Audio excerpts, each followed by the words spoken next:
ఈ సహస్రారానికి మనం చేరుకుంటున్నాము ఈ ప్రయాణం ద్వారా. ఈ 5 ఆకాశాలను దాటుకుంటూ వెళ్తున్నాము అనేది ఎట్లా రూఢి అవుతుంది? అదే ఇది చాలా అంటే ఇది ఈ స్థాయికి వచ్చారు అంటే పిహెచ్డి చేస్తున్నట్టుగా ఉంటుంది మామూలుగా ఈ లౌకిక భాషలో విద్యార్థులు చేస్తున్న. అంటే ఇది ఒక పరిశోధన లాగా జరుగుతుంది అనమాట. వ్యక్తి అనుభూతిలో ఇప్పటికి కూడా చాలా మంది ఏం చేస్తారంటే ధ్యానం చేస్తుంటే కొంతమందికి అనుభూతి ఆకాశంలో ప్రయాణం చేస్తున్నట్టుగా వాళ్ళు వెళ్తున్నట్టుగా అనుభూతి కలుగుతారు. అయితే దాని అర్థం ఏమిటంటే అక్కడ ఇంకొకరి ప్రమేయం ఉండదు. సెల్ఫ్ అంటే స్వయంగా వెళ్ళవలసిందే. ఫ్లైట్లు ఏం లేవు బుక్ చేసుకోవడానికి, ఎవరికి వాళ్ళు వెళ్ళవలసిందే. అయితే వెళ్ళేటప్పుడు ఏంది గురువు అంటే మార్గదర్శకులు చెప్పే సలహాలు ఏమిటంటే సూర్యాకాశం ఇలా ఉంటది, చంద్రాకాశం ఇలా ఉంటది, నక్షత్రాకాశం ఇలా ఉంటది, పరాకాశం ఇలా ఉంటదని కొన్ని సంజ్ఞలు గుర్తులు చెప్తారు. ఆ గుర్తులను అనవాలుగా తీసుకొని వెళ్ళవలసిందే. ఇంకొకరు తోడు రావడానికి లేదు, మీకు కలిసి ప్రయాణం చేసే అవకాశం లేదు. ఎవరికి వాళ్ళు ప్రయాణం చేయవలసిందే. ఆ అనుభూతులు పొందవలసిందే. అనుభూతులు ఎదుటి వాళ్ళకి చెప్పరాదు, తోడు ఇంకొకరిని తీసుకుపోరాదు. ఈ సిద్ధి పొందిన ఈయన కూడా వాళ్ళకేమి పంచరాదు, అక్కడ అనుభవాలను ఇవ్వరాదు. అది కేవలం స్వతంత్రంగా చేయవలసిన ప్రయాణమే. అందువల్లనే సమస్యలు ఎదురవుతాయి. అప్పుడు కొన్ని పరీక్షలు కూడా వస్తాయి. ఇప్పుడు అనుకోకుండా పెద్ద గద్ద వచ్చి విమానాన్ని ఆపింది అన్నట్టుగా. అంటే అంత దూరం వెళ్ళిన వాళ్ళు ఇప్పుడు కైలాసంలో కూడా అంత దూరం కష్టపడి వెళ్ళి ఏదో పెద్ద పాము వస్తే మింగి కిందికి వచ్చినట్టుగా ఆ ఆజ్ఞాచక్రం నుంచి ప్రయాణం చాలా జాగ్రత్తగా, సున్నితంగా, తర్వాత సురక్షితంగా చేయవలసింది. అక్కడ ఏమాత్రం చిన్న ఆటంకం కలిగినా పతనం అవడానికి అవకాశం ఉంది. ఇప్పుడు మనస్సు చంద్రకళలు ఉన్నాయి, కరెక్ట్, మంచి. సూర్యుడి ప్రయాణంలో పెద్ద ఆటంకాలు ఉండవు, ఎందుకంటే వెలుగులో ఉంటాము, కనిపిస్తుంటది, డేంజర్ అనేది ఉండదు. చంద్రకళలలో డేంజర్ ఉంది.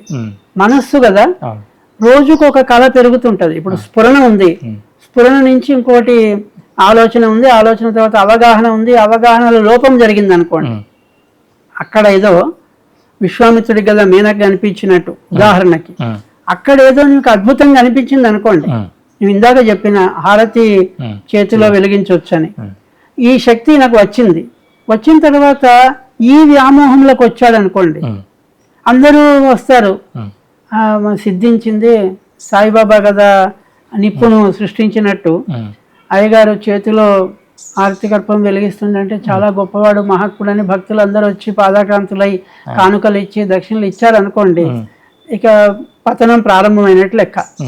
అంటే వాళ్ళ స్థాయిని బట్టి ఇదే కావాలని కోరుకున్న వాళ్ళ విషయం వేరు.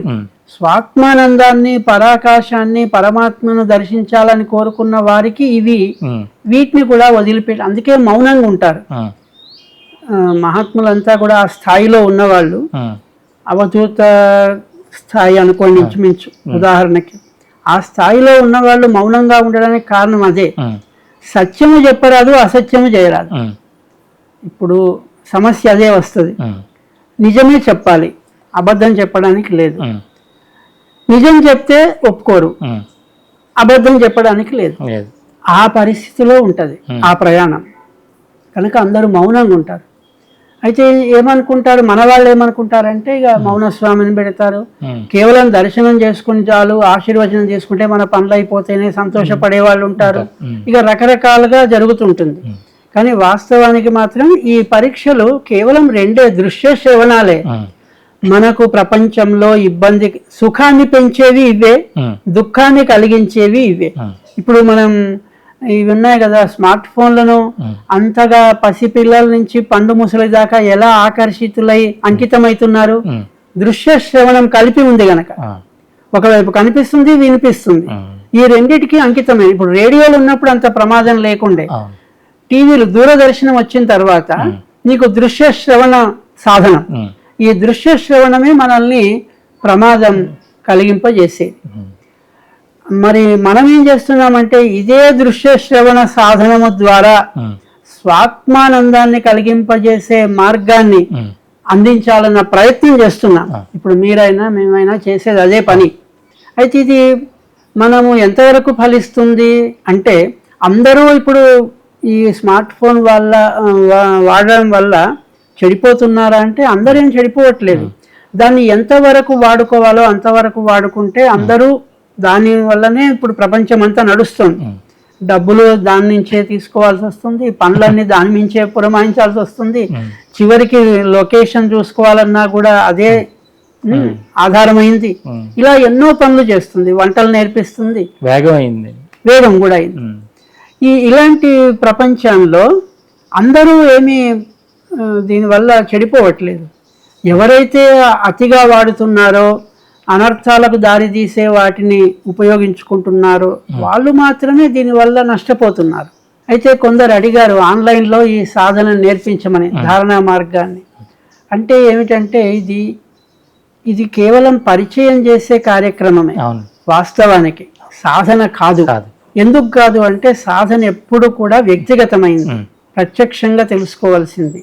2, ఇప్పుడు ఇందాక మనకున్నట్టే ఆజ్ఞాచక్రం నుంచి సహస్రారం వరకు వెళ్ళే మార్గమే మన చేతిలో లేదు. మీరు ఆన్లైన్లో చేయలేరు, ప్రత్యక్షంగా కూడా చేయలేమంటున్నా.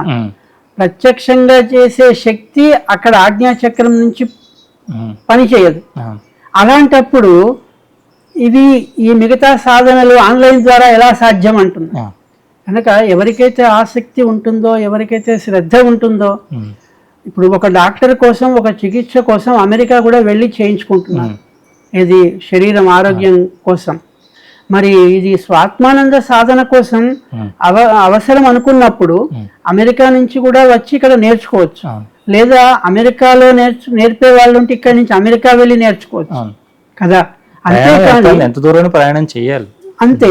అయితే ఇది మన సుఖం కోసం, ఇంకా ప్రాపంచిక సుఖాల కోసమే దీన్ని ఉపయోగించినట్టయితే మనకి ఈ జన్మలో అది సాధ్యం అవడం కష్టం, ఇంకా జన్మ జన్మలు ఎత్తాల్సిందే. ఇప్పటికే మనం జీవితం ఎలా ఉంటుందంటే వాళ్ళ మెసేజ్ అదే, సూర్యుడే మనకు పెద్ద గుణపాఠం అని. సూర్యుడు ఎలా పెరుగుతున్నాడో మధ్యాహ్నం వరకు, ఆ తర్వాత తగ్గుతున్నాడు, రోజు అదే పని చేస్తున్నాడు. మన జీవితం కూడా అంతే, పెరగవలసినంత వరకు పెరగాలి, పెరిగిన తర్వాత తగ్గాలి. నీ శరీరం తగ్గుతుందని తెలుస్తుంది, అయినా మనం తగ్గట్లేదు. అంటే నేను 40లో ఎంత తిన్నానో నేను 60లో అంతే తింటాను అంటే కుదరదు కదా. 40లో ఉన్న జీర్ణశక్తి వేరు, నీ శరీర అవయవాలు వేరు, అప్పుడు పెరగడానికి అవసరం. ఇప్పుడు అది విషం అవుతుంది. 60లో 40లో తిన్నట్టు తింటే శరీరానికి అది పడదు. అదే మాదిరిగా ప్రాపంచిక వ్యవహారాలన్నీ కూడా తగ్గుతూ రావాలి. తగ్గించుకోవాలి, వ్యవహారాలు తగ్గించాలి, ఆహార విహారాలు తగ్గించుకోవాలి, సాధనను పెంచుకోవాలి. సూర్యాస్తమయం నిద్రకి ఎట్లా ఉపక్రమిస్తున్నామో దీనికి శరీరానికి, మన ఆత్మ అనుసంధానానికి ఉపయోగించాలి. ఇప్పుడు 8 గంటల నిద్ర 50 ఏళ్ల వాడికి, 60 ఏళ్ల వాడికి, 70 ఏళ్ల వాడికి 8 గంటల నిద్ర అక్కర్లేదు, 3 గంటల నిద్ర చాలు. నిద్ర కూడా ఎవరికి అవసరం? ఉదయం అంతా పగలంతా కష్టపడి శ్రమ కోర్చి చెమటోడ్చి పనిచేసిన వాళ్ళకి రాత్రి నిద్ర అవసరం.